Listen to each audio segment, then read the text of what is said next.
Flushing Meadow, the United Nations General Assembly opens its 5th regular session. Retiring Assembly President Romulo accompanies Mrs. Eleanor Roosevelt. Leading the U.S. delegation are Secretary of State Atchison and Ambassador Warren Austin, our Security Council chieftain. British Foreign Secretary Ernest Bevin and Britain's eloquent Sir Gladwin Jebb back up the democracies against Foreign Commissar Wyszynski of Russia, whose prestige is shaken by UN successes in Korea. Schuman of France is among 28 foreign ministers attending. Ting Fujiang represents nationalist China despite Soviet objections. Delegates of 59 countries pour into the session, most crucial since the UN's founding. Britain's Bevin, long in poor health, is greeted by Wyszynski inside the Assembly chamber. World War II hero and fervent worker for peace, the Philippines' Carlos Romulo warns, "Today, we are gathered at a desperate hour to save the peace of the world." Charging that Russia is the main obstacle, Secretary Atchison appeals for a permanent all-member United Nations Army to preserve peace all over the world. On Manhattan Island, New York City, a mighty monument to mankind's desire for that peace, the new skyscraper home of the United Nations, nears completion 6 months ahead of schedule.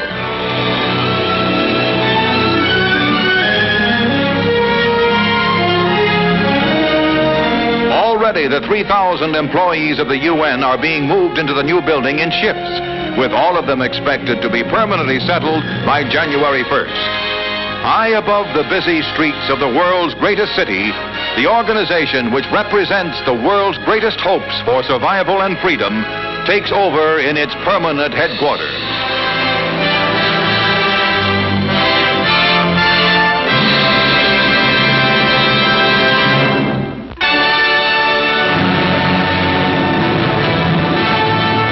The American tradition of seaborne invasion born during World War II lives again as Navy units steam toward Korea. Their destination is Incheon, port city for Seoul, 150 miles behind the back of the main Red Korean Army. Off Incheon, our guns open fire as other U.S. guns once did off Tarawa and Iwo Jima and Okinawa. The softening up process has begun.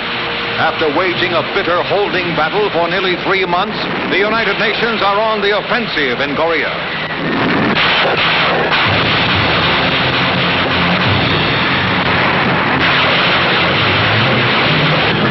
Planes come overhead for a final strafing at 6:29 a.m. on September 15th. At 6:30 in the murk of morning, the first waves start for shore. In the dawn's early light, they climb up the 9.5-foot seawall. These are men of the 1st Division, United States Marines.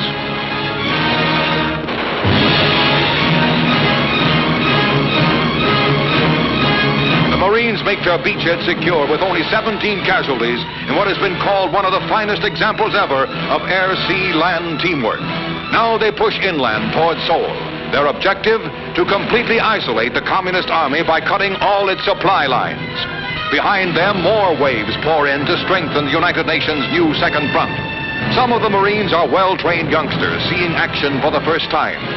Others are veterans of bloody island battles in another war. Together, they mop up the last remnants of opposition as UN forces in North and South begin to exert pressure on the nutcracker that is slowly closing on the Korean Reds.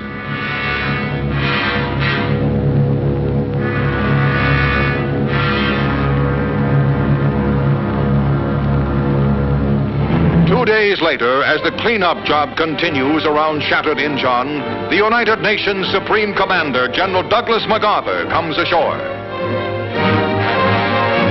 Despite warnings of snipers on the way, MacArthur moves up to the front lines along roads just cleared of the enemy, past a red tank put out of action just a short time before. Examining the work of the Marines, the general exclaimed, "That's a good sight for my old eyes." And the spectacle of Korean communists in defeat is a good sight for the free nations of the world.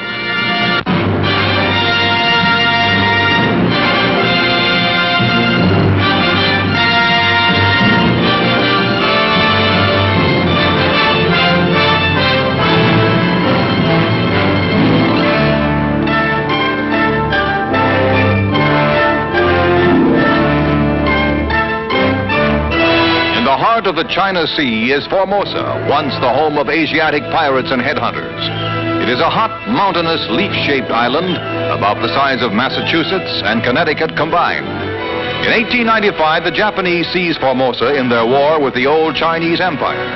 The island, one of the Japanese bases for the attack on Pearl Harbor in the Philippines, was seriously damaged by Allied bombings during the war. The population is mostly Chinese, 5 million of them, and 500,000 Japanese and native tribesmen. The flat, fertile 1/4 of Formosa supports the bulk of the population. At the end of the war, Formosa was restored to the Chinese. Now it is the last stronghold of Chiang Kai-shek and his nationalist government, driven from the mainland by Chinese communist armies. The Generalissimo and Madame Chiang, once the foremost personalities in Asia, stand at the head of a rejuvenated and strengthened, though all but exiled government. From Formosa, Chiang hopes to launch the attack that will drive out the communists. Chiang has an army of 750,000 soldiers and women's auxiliaries, now being licked into fighting shape by American-trained General Sun Li-jen.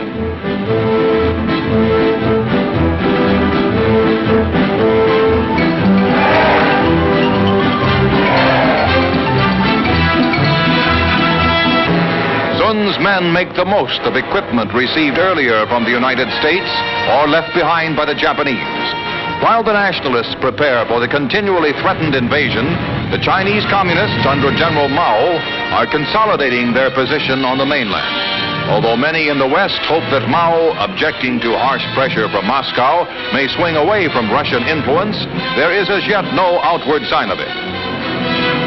Because Formosa stands against communism in Asia, America is backing the Chinese nationalists, but has also requested Chiang not to open war on the mainland. Although UN victory in Korea may avert the Battle of Formosa, coming events on this beleaguered island will be an important index to war or peace in Asia.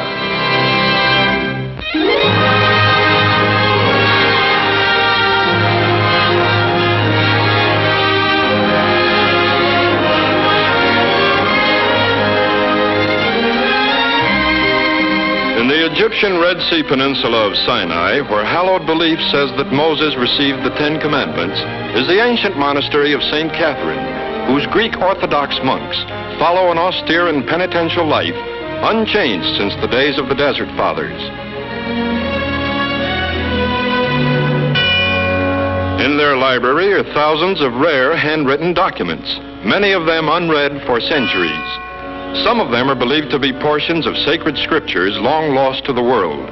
Now, American experts in their study of these revered manuscripts are examining and photographing one by one 2 million parchment pages in Hebrew, Greek, Latin, Arabic, Aramaic, and other ancient languages. Because of the monks' care, many pages are as fresh and clear as the day they were written.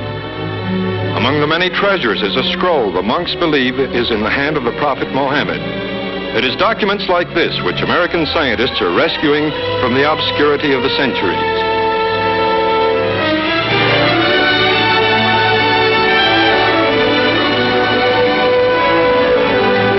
It's milking time at this ultra-modern dairy in Delano, California, and these cows are heading for the barn. A lukewarm spray stimulates milk hormones before the cows move onto a conveyor line, where they will be fed and milked at the same time. The conveyor, the invention of dairyman H.C. Kane, is the latest addition for subtracting milk. A milkmaid attaches standard milking equipment. The rolling line speeds the cows through at 10 feet per minute. The job is done in 7 minutes, and every 35 seconds another cow steps into line. Less than an hour is needed to milk a herd of 100 cows. The milk is next processed and bottled. American inventiveness sets up a real production line on the farm.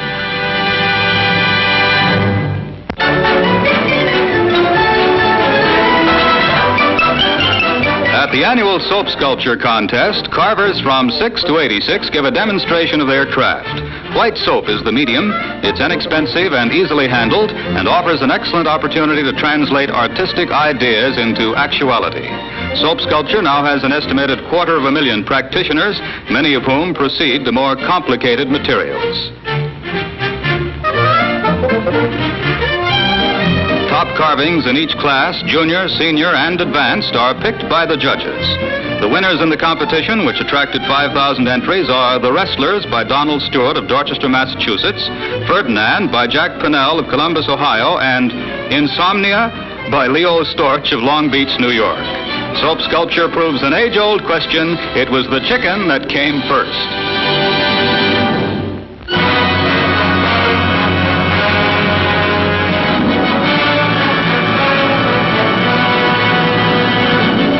The famous Swiss winter resort of Gstaad becomes a training ground for American Civil Air Patrol cadets. Here to receive instruction as glider pilots from the Swiss, the world's most experienced soaring experts. A Swiss instructor goes along, but it's the cadets who handle the controls. The gliders are towed to 2,000 feet before being cut loose to soar on the same west winds which in winter sweep skiing snows into the picturesque valley. The course is part of an exchange agreement under which European cadets get air training in America. It developed from a visit General Spots made after the war to apologize for the accidental bombing of 2 Swiss towns. So war's ill wind now blows gliders to happy landings. There's always something new in aviation. Now it's the Fairchild XC-120 pack plane, the first trailer truck of the skies. The pack plane looks like an overstuffed regular transport, as it's demonstrated in Hagerstown, Maryland. But this Air Force giant embodies an entirely new concept of air transportation. Its roomy fuselage can hold troops or even a complete hospital or machine shop. After the plane is landed, the entire fuselage or pod, like the trailer of a truck, can be detached in a few minutes. The giant pod is pulled away on its own wheels to be unloaded at leisure. The pack plane can take on a new fuselage, or it can fly away without any fuselage at all, a big time saver for both military and commercial aviation.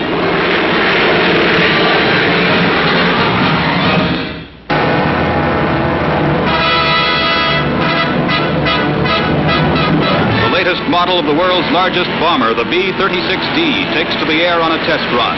The 230-foot wing-spread plane, whose fuselage is so long that the 15-man crew must use a scooter to get back and forth, is now powered by 10 engines.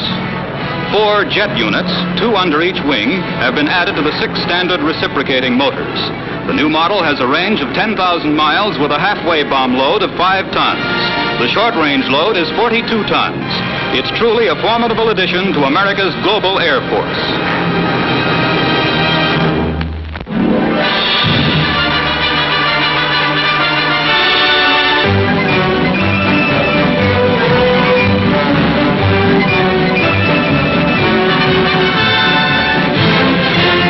The 1948 Olympics brought the world's foremost amateur athletes to London, but the brightest single star to emerge from the Games was a blonde 30-year-old housewife and mother from the Netherlands.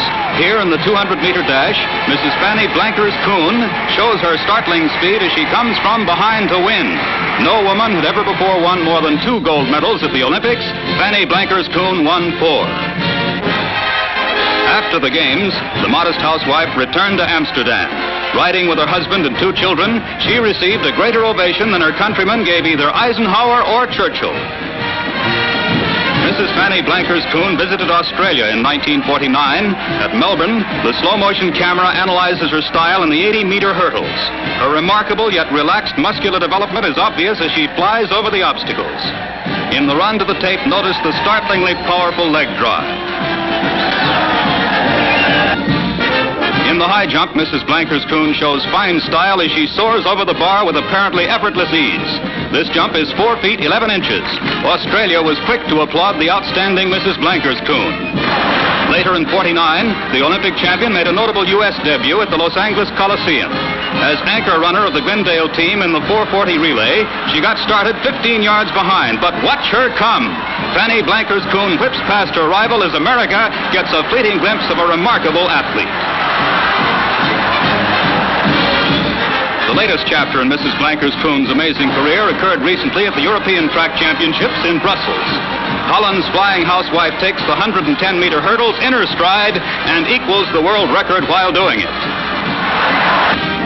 In the 100-meter dash, Flanny Blankerspoon gets off to a slow start, then suddenly everybody else in the race seems to be standing still as Fanny speeds to the finish line to remain the world's swiftest woman.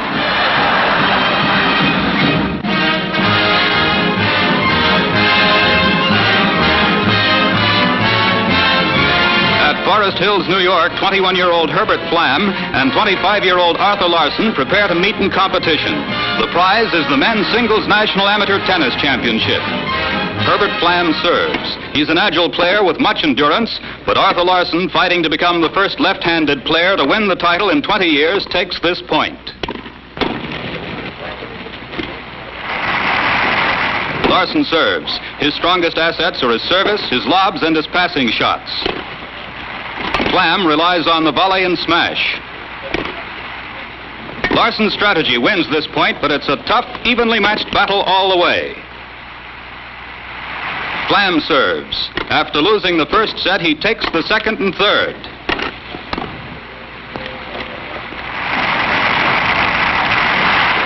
Flam serves. Moving to the net, he launches a savage attack while Larson counterattacks by lobbing the ball over Flam's head.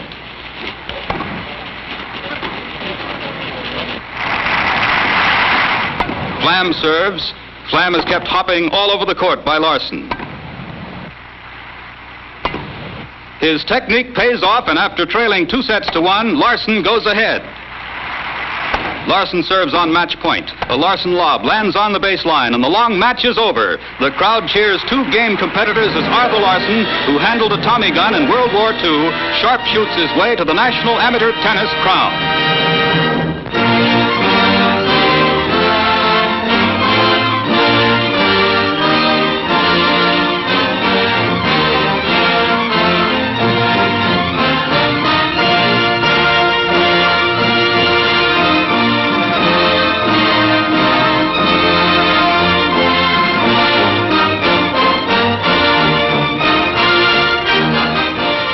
There can be no compromise in the fight for Americanism.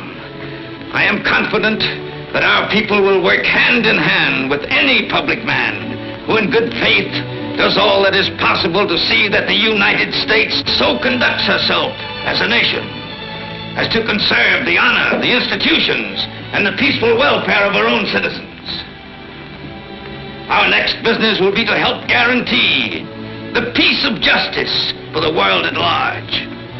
There cannot be, there must not be a repetition of the crime against Belgium. I am anti-brutality. I should protest as strongly against wrongdoing by any foreign power. The little nations of the earth have a right to live, and if civilization is to endure, the great nations must respect that right. Let us unite in the one great endeavor of achieving an enduring peace with all the world.